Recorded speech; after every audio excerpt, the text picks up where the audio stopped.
नमो सिद्धाणं नमो आयर्याणं नमो वज्रायाणं नमो लोये सब्बसाऊणम्।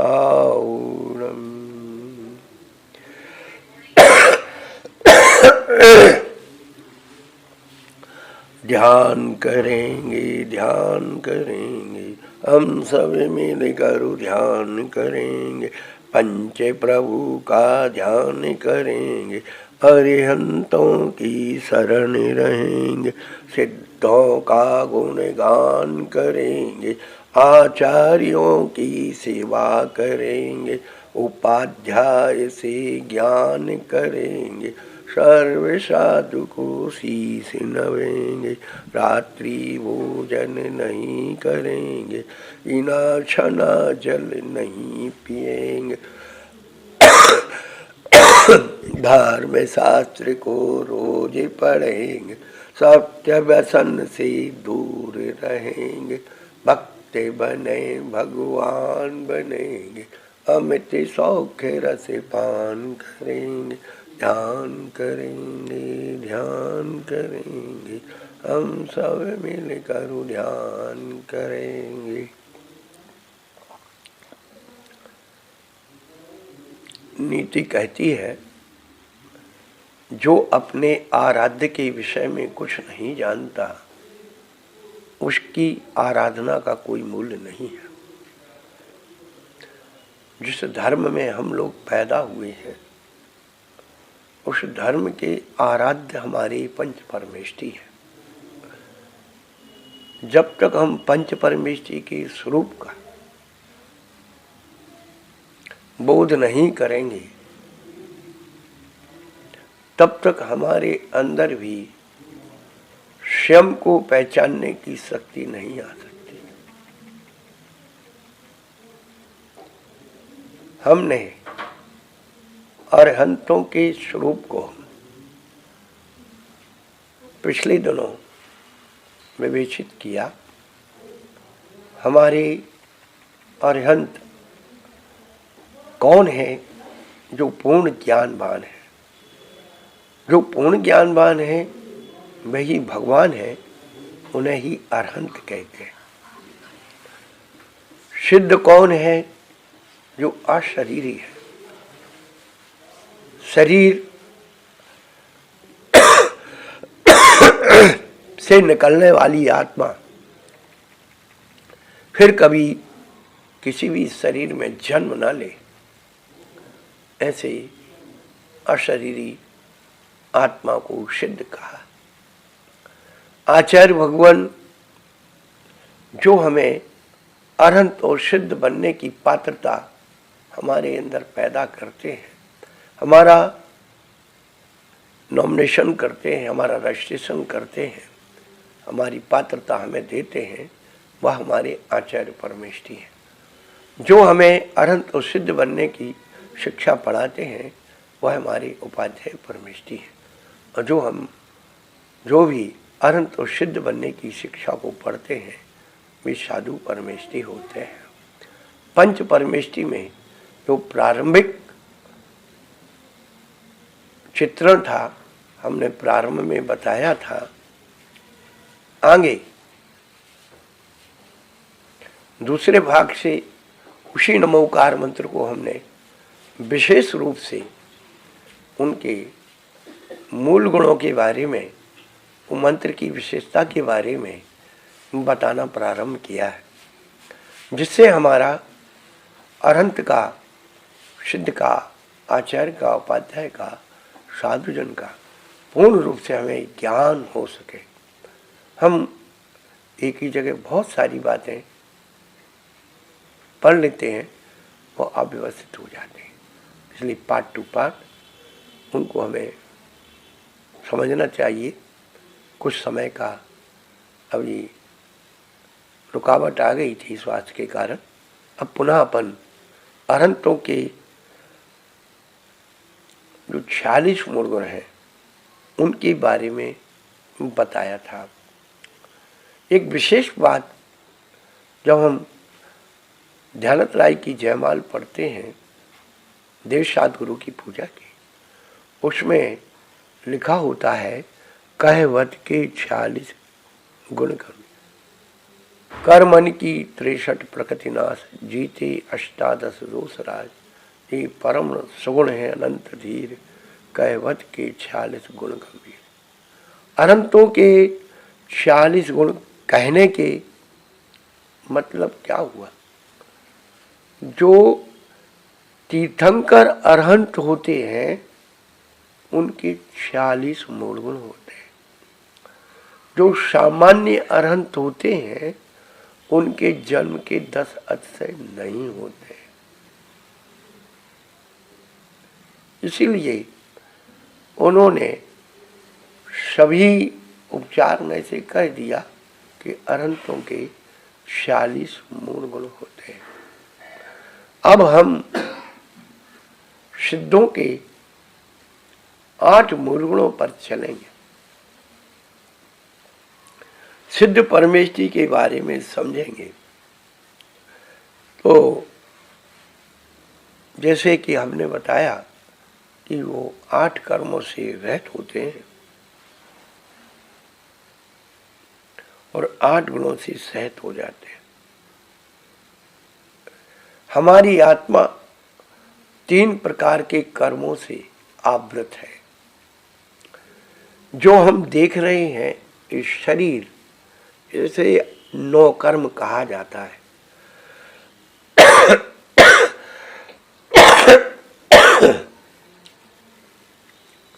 जिससे हम अपने ज्ञान की तुलना करते हैं।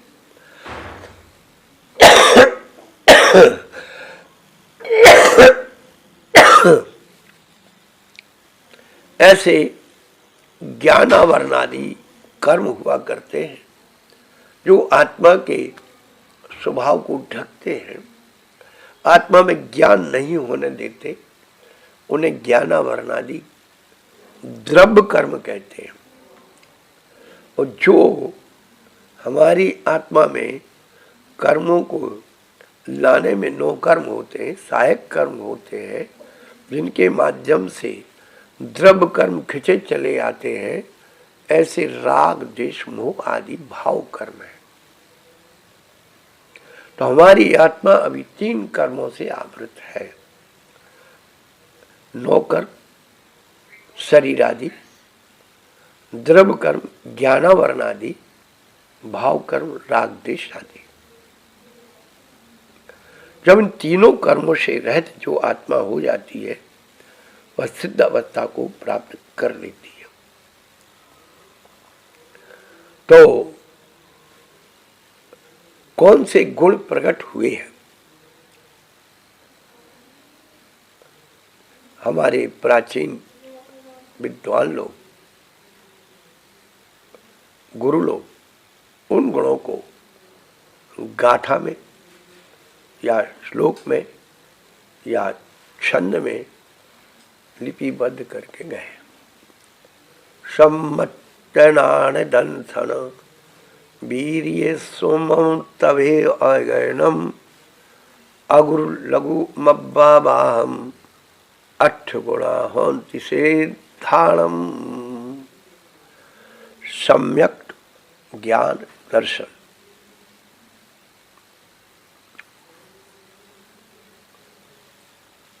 वीर सूक्ष्मत्व, अगुरु लघुत्व, अव्याभादित्व, ऐसे 8 गुण सिद्धों के अंदर विद्वान होते हैं।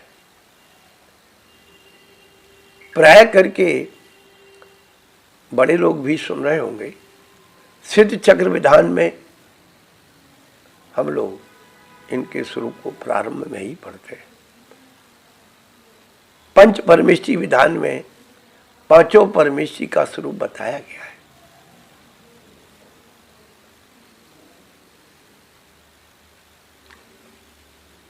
एक एक कर्म के नाश से एक एक गुण प्रकट हो जाता है। ज्ञानावरणी कर्म के नाश से अनंत ज्ञान, दर्शनावरणी कर्म के नाश से अनंत दर्शन, बेरनी के नाश से अव्याबाधत्व गुण, मोहिनी के नाश से सम्यक्त गुण या सुख कहते हैं। आयु कर्म के नाश से अवगाहनत्व, नाम कर्म के नष्ट होने से सूक्ष्मत्व, गोत्र कर्म के नष्ट होने से अगुलगुत्व और अंतराय कर्म के नष्ट होने से अनंत वीर्यत्व शक्ति प्रकट होती है।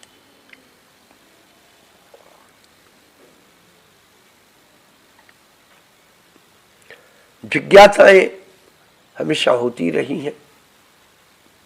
किसी ने प्रश्न किया कि अरहंतों के 4 ही कर्म नष्ट हुए हैं और सिद्धों के 8 कर्म नष्ट हो गए, इसीलिए सिद्ध बड़े हैं। फिर नमोकार महामंत्र में अरहंतों को पहले नमस्कार किया है, ऐसा क्यों?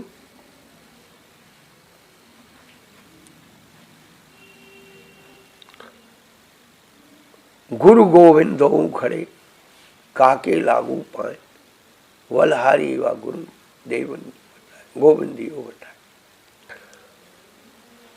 अरहंत समोषण में विराजमान होकर के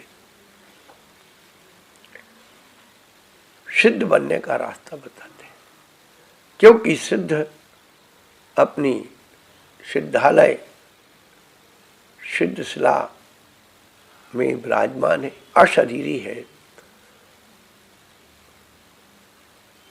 उन्होंने अपने स्वरूप को प्राप्त कर लिया है, इसलिए वो बोलते नहीं है, आते नहीं है, जाते नहीं है, परंतु अनंत प्रभु भवि भागन वश योगे बसाए। भव्यों के भाग से भी अरहंतों का विहार हो जाता है। वैसे कह जाना चाहिए कि परमेष्टि का विहार पंचों के नरियल से नहीं होता, भव्यों के से होता है।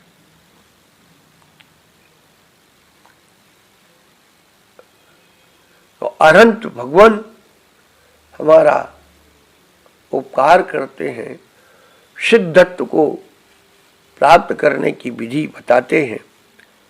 इसलिए सर्वहितकारी होने के कारण हम लोग अरहंतों को पहले नमस्कार करते हैं।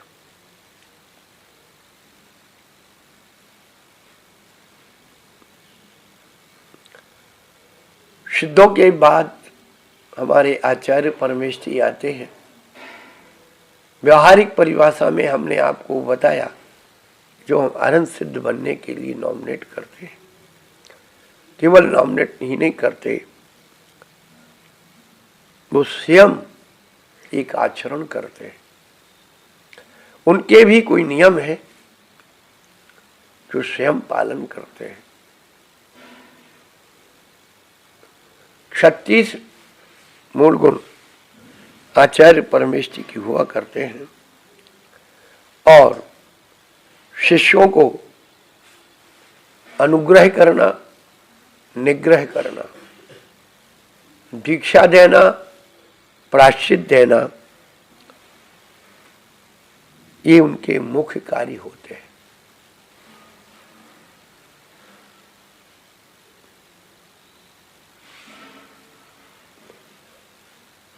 और जिन स्वयं अपने मूल गुणों को पालते हैं, उनके मूल गुणों में प्रमुख रूप से 12 तप आते हैं, अनशनवा आदि 10 धर्म आते हैं,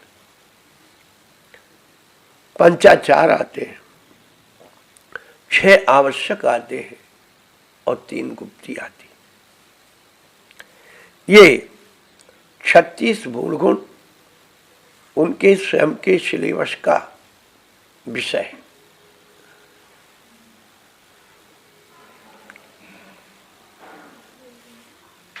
बारह तप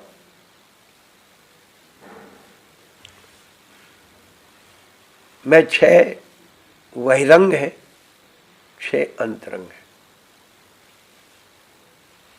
अनसर ऊनोदर करे, व्रत संख्या रस छोर, विविक्त शयनासन धरे, काय क्लेश एक चुठोर। अनशन उपवास, ऊनोदर भूख से कम खाना, वृत्ति परिसंख्यान कुछ नियम लेके खाना, रस परित्याग रसों को छोड़ करके खाना, विविक्त शय्यासन अनेक प्रकार की योग आसन करके अपने शरीर को साधना, और अनेक आसनों के द्वारा उत्पन्न जो शरीर में कष्ट है उसको सहन करना काय क्लेश नाम का तप है। ये तप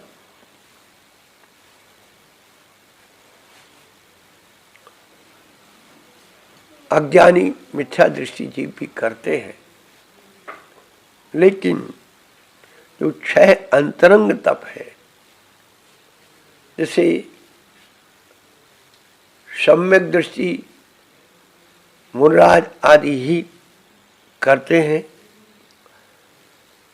प्रायश्चित धर विनयुत वैयाव्रत स्वाध्याय, उन्हीं उत्सर्ग विचार के धरे ध्यान मन लाए।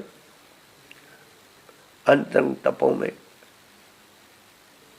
पहला प्रायश्चित है, 6 अंतरंग तप, प्रायश्चित, विनय, वैयाव्रत, स्वाध्याय, विसर्ग और ध्यान। ऐसे 6 बहिरंग और 6 अंतरंग दोनों तप मिलाने से 12 तप हो जाते हैं।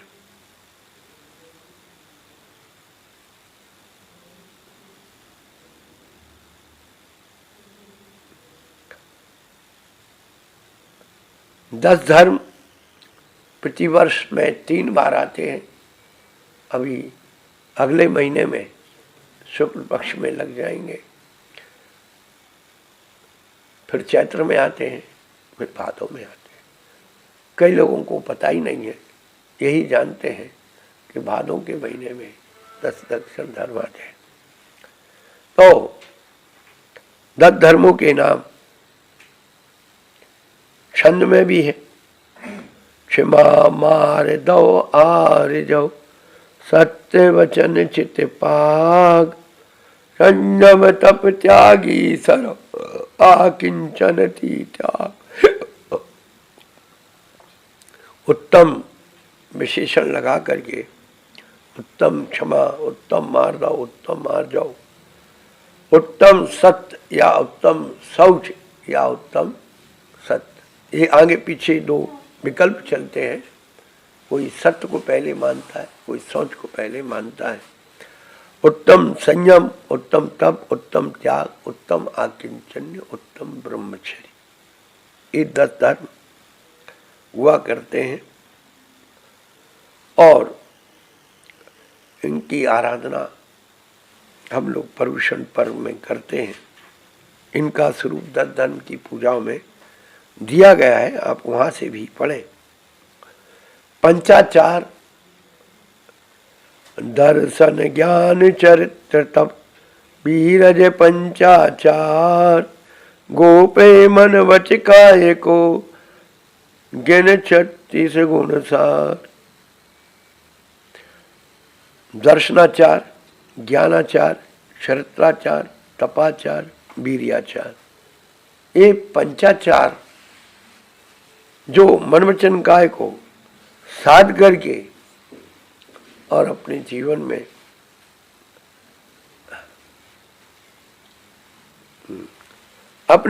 में आचरण करते हैं, संयम पालते हैं और अपने साधु गणों से भी प्रेरणा देते हैं, उन्हें पलवाते हैं,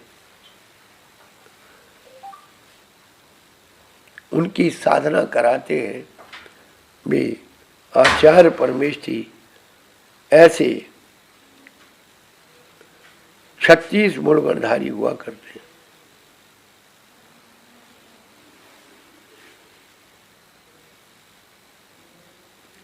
जहां आचार्य भगवान के 36 मूल गुण में पंचाचार के बाद 6 आवश्यक की बात कही, तो आचार्य परमेष्ठी के 6 आवश्यक होते हैं और साधु साध परमेष्ठी के भी 6 आवश्यक होते हैं। तो आचार्य भगवान अपने जीवन का आचरण करेंगे, उनके देखा ही सीखी ही शिष्य वर्ग भी करेगा। तो छंद के द्वारा उन्होंने 6 आवश्यक बताए हैं। समता धर वंदने करे, नाना थुति बनाए, प्रतिक्रमण स्वाध्याय कायोत्सर्ग लगाए। समता, वंदना, स्तुति, प्रतिक्रमण, प्रत्याख्यान, कायोत्सर्ग, ये साधु जीवन की आवश्यक है। क्षमता का मतलब है हर परिस्थिति में अपने परिणामों को समर्थ रखना। महल, मचान, कांच, कंचन, जीवे मरने, लाभालाभे, बंदुर शिव विप्र जोगिया, इन सब परिस्थितियों में अपने समान परिणाम रखना, ये क्षमता है। 24 भगवान की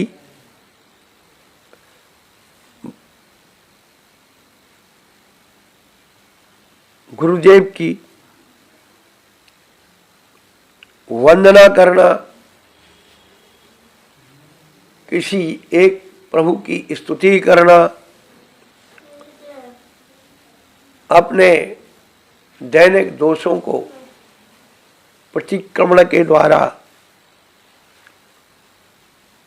परिमार्जन करना, आगे दोष ना हो उसे त्याग करना प्रत्याख्यान है। और शरीर का ममत्व त्याग करना कायोत्सर्ग है। 3 गुप्ती सभी जानते हैं, मनोगुप्ती, वचन गुप्ती, काय गुप्ती। इस प्रकार से संक्षेप में आचार्य परमेष्ठी का ये स्वरूप यहाँ बतलाया है।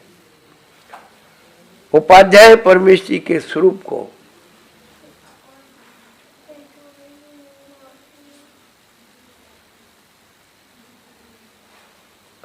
पच्चीस मूल गुणधारी कहा है, जो संघ में स्वयं अधिक अध्ययनशील हो, अन्य साधुओं को भी अध्ययन कराते हो, जो स्वसमय और परसमय के ज्ञाता हो, वे उपाध्याय परमेष्ठी होते हैं। मुख्यतया उपाध्याय परमेष्ठी के मूल गुण 25 मूल गुण कहे जाते हैं। संख्या 11 अंग और 14 पुरुष से होती है। जिनका इतना विस्तृत ज्ञान होता है वे एक उपाध्याय परमेष्ठी कहलाते। लेकिन एक बार एक विद्वान ने, लगभग 32 वर्ष पूर्व की घटना है, एक विद्वान ने कहा कि वर्तमान में उपाध्याय परमेष्ठी नहीं होते। क्यों नहीं होते हैं? कि 11 अंग 14 पूर्व का ज्ञान ही नहीं होता है। तब मूलाचार में जहां उपाध्याय परमेष्ठी का स्वरूप लिखा है, ये उत्कृष्ट रूप से लिखा है, लेकिन उन्होंने दूसरा रूप दिया जो स्वसमय और पर समय के ज्ञाता हूँ वे उपाध्याय परमेष्टि है। स्वसमय यानी अपने धर्म दर्शन के ग्रंथों का अध्ययन करना और पर समय यानी दूसरों के धर्म ग्रंथों का भी अध्ययन करना, ये पर समय है। इसीलिए उपाध्याय परमेष्टि अपने जैनागम के उच्चतम निम्नतम जितने भी ग्रंथ होते हैं उनका अध्ययन तो करते ही है, पर धर्म के भी ग्रंथों का अध्ययन करके और लोगों की शंकाओं के समाधान करते हैं। यदि मात्र अपने ही धर्म के ग्रंथ पढ़ते रहे तो हमारा धर्म सांप्रदायिक हो जाएगा। जब कोई भी व्यक्ति गुरुओं के पास ज्ञान की परीक्षा करने आता है तो गुरु लोग भी अपने दिव्य ज्ञान के द्वारा उन्हीं के धर्म के उद्धरण दे करके, दृष्टांत दे करके, प्रमाण दे करके उनकी शंकाओं का समाधान करते हैं। क्योंकि आप अपने ग्रंथों को बताओगे तो वो कहेंगे तुम्हारे ही धर्म के ग्रंथ हैं, तुम तो आप हमारा धर्म हमारे ऊपर थोप रहे हो। जैसे कि कोई व्यक्ति रात्रि भोजन करता है, गलत आचरण करता है, तो उनको महाभारत के श्लोकों के द्वारा संबोधन करते हैं। चत्वारो नरकम द्वारम प्रथमम रात्रि भोजनम पर स्त्री गमनम चैव संतानंत कायकम। नरक जाने के 4 दरवाजे हैं। पहला रात्रि भोजन, पर स्त्री गमन,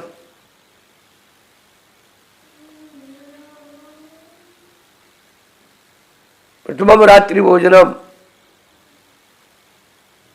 पर स्त्री सेवन, और संतान, अचार, बड़ी, पापड़, मुरब्बे और अनंत काय कंदमूल, ये सब नरक जाने के द्वार है। जब वो प्रतिबोध को प्राप्त होता है तो अभक्ष छोड़ता है। उन लोगों को अभक्ष छुड़ाने के लिए रामायण है, महाभारत है, और भी ऋषियों के लिखे हुए पुराण आदि है, उनके द्वारा प्रमाण दे करके उसे अहिंसा के मार्ग पर लगाते हैं। जैसे कि मार्कंडेय ऋषि ने मार्कंडेय पुराण में लिखा है, अस्तंग गते दिवानाथ आपो रुद्र मुच्यते अन्नम मांसम प्रोक्तम मार्कंडेय महर्षिना। दिवानाथ यानी सूर्य के अस्त हो जाने पर